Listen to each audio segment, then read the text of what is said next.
Well, I'm here with Mike Post.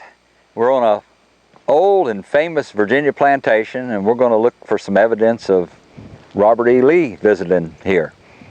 Mike is from Woodland Detectors in North Carolina, and he's going to use a T2, and I'm real interested in seeing how that Technetics T2 performs. Mike, what's special about this place? Well, there's rumors of that Robert E. Lee visited here, the homeowners on the property, and rumor has it that his troops camped somewhere nearby. And what our goal is to see if we can find where they were at. Oh man! Yeah, it'll be exciting to see what we can uncover. Well, hopefully we'll find something really neat. And absolutely. We'll try out this T2. Let's see what happens. Give it a shot. Yeah. Let's see I what appreciate you inviting me here to try this out. Absolutely. Let's see what we can uncover. Uh-oh.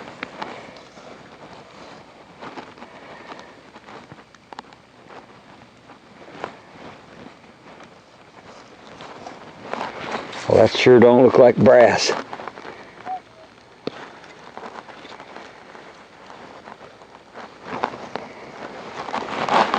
A genuine piece of metal. Well, that's what you get when you relic hunt. Sometimes it's great and sometimes it's not so great. I don't know what it is. Piece of rusted iron. Put it in my new pouch. Hey, don't be afraid of using different products. I got a Mind Lab GPX, a Garrett pinpointer. I don't know who made this bag. A Lowe's shovel. It's all good as long as it works. Think I ought to get Leachy in there?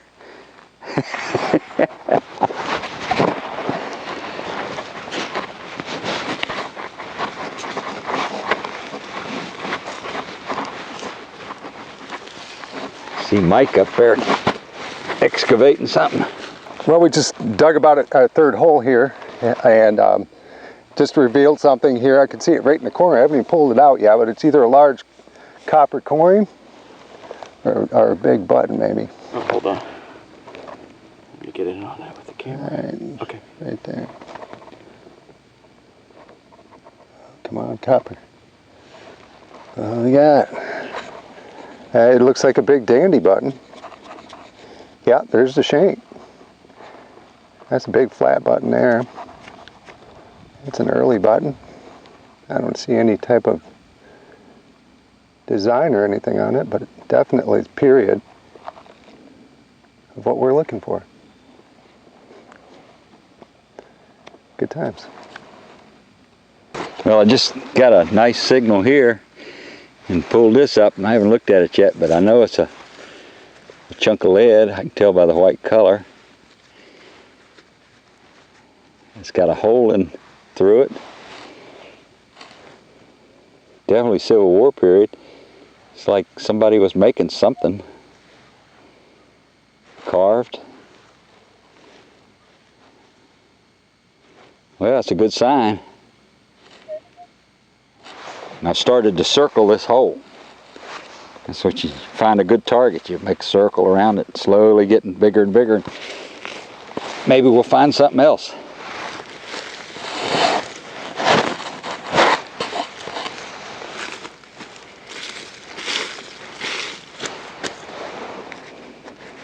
Good find.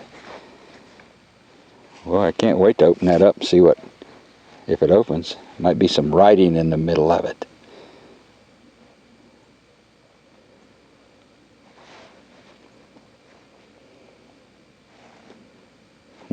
Unusual lead. Cool. Well, here we are, about probably 5 foot away from the last dandy button that we dug, and got an iffy signal and dug about, I'd say about 7 inches deep, and rolled over what appears to be another flat button. And get this, get a brush, see what we got. Definitely a flat button. See if we got any markings on him. No, I don't see anything. Appears to be a civilian button. If we ought to take a look through the loop, see what we got here. No, it's definitely just, it's a pewter flat. It's an early button. There's shank. That's a good sign. That's what we're looking for. Let's see what we can find. So on the technetics, what kind of reading does that throw? Well, it's real iffy. It's right above the foil mark and at the 5 cent, but it was a broken signal. So when you're in a significant spot like this, you ought to dig everything that you hear. So I'm even, my discrimination is set right at just below iron, because anything you find here could be significant. So you want to dig it all. And sometimes it pays off. So.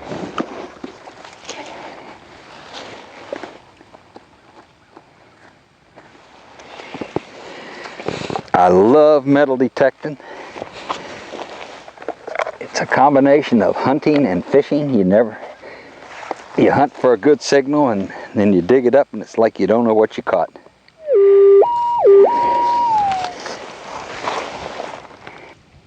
Hey, Civil War artifact. A nice 3-ring bullet of some kind. It's kind of got different grooves on it.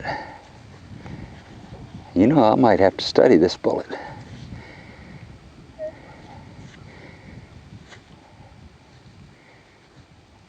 And it's been deliberately tinkered with. This is not a fired bullet. It's been tapped flat on both sides.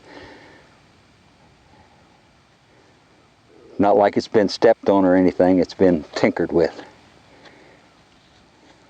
Cool. That means somebody was here to tinker with it. Another clue.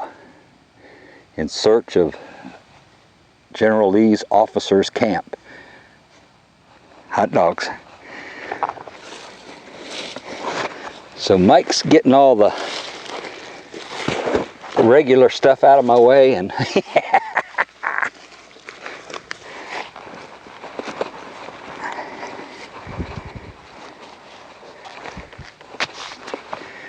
all I can say is I sure appreciate Mike Post for inviting me here. This is way too cool. Well, moved down a little bit. We're still trying to grid this field here, and it's been a while since I had a target, but got a good signal. Dug down about, I'd say 7 or 8 more inches, and out came this real nice silver thimble. It's kind of neat. You usually have a name on the bottom there. It's kind of broken. Top's kind of broken, but it's silver. Pure silver. Oh, nice. They usually have a name on the bottom. And I don't know if there's anything on this one.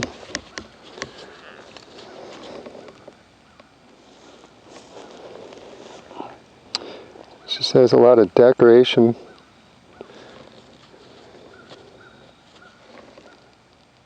Yeah, it's real ornate. Very nice. Very nice piece. Cool. Yeah. Well, here we are again. Just prior to the thimble find, I did dig an old lantern top, which is intact pretty well. What's really neat and interesting about these is that you can put a date on a majority of them. On the inside of the turn, or the wheel here, is usually a patent and a date. And if you're around, if you're searching actually for something related to the Civil War or a certain era, this is a good way to put a date on it. And we'll see what we got here for a date. And unfortunately, this one's going to be earlier. Yeah, there's nothing on this one. It's an older one, so it's going to be hard to put a date on that one. But they're usually on the inside or on the outside. Maybe on the inside. Sometimes I doubt it, but I was just going to mention an interesting little tool that I use. These brushes here, they're dental. What are they? They are denture brushes actually, and they're actually pretty rigid. So and they're not so much rigid where you'll scratch a coin or anything, and you can be pretty intricate with one end and the other, and you can pick these up for a couple bucks, and they last quite a while. So just thought I'd mention that. But this one, we're not going to be able to put a date on, unfortunately. So we'll just keep plucking on and see what we find.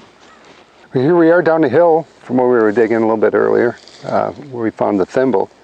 And I got a real good signal towards the road, and out pops out, really looks like a real nice decorative watch top, possibly tied to a pocket watch with some real nice gilt left around the edges. Really nice shape. It's definitely pretty old. Let me get the center knocked out here. Thought it was a watch winder at first, but I do believe it's just the top. It's the top piece. It's got some weight to it.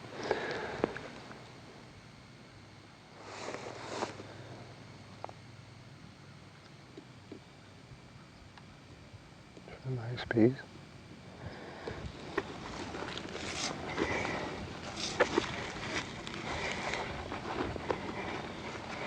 Wonder how many relic hunters want to call themselves groundhog.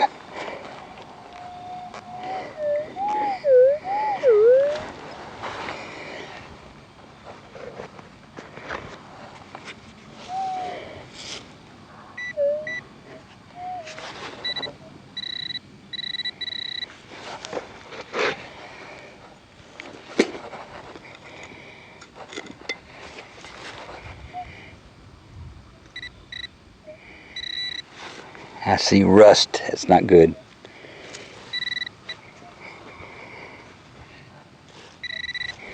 Yep, these little chunks of pot. I don't know what's in the metal in these things, but they sure sound good. About every place there's an old house site in Virginia, you run into these chunks of iron, flat iron from pots, and I think whenever they made them, they used something good in that metal. Maybe some zinc. Makes them read up good on a metal detector. Well, being over on the side is not a good thing.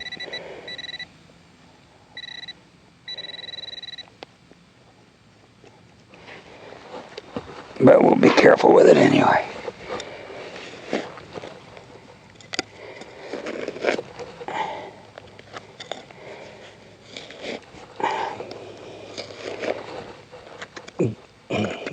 Coins, right? Yep, piece of pot.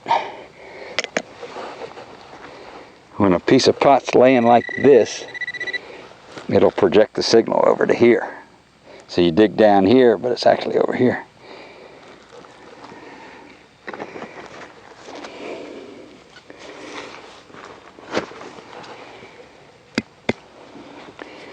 Well, that's it for today.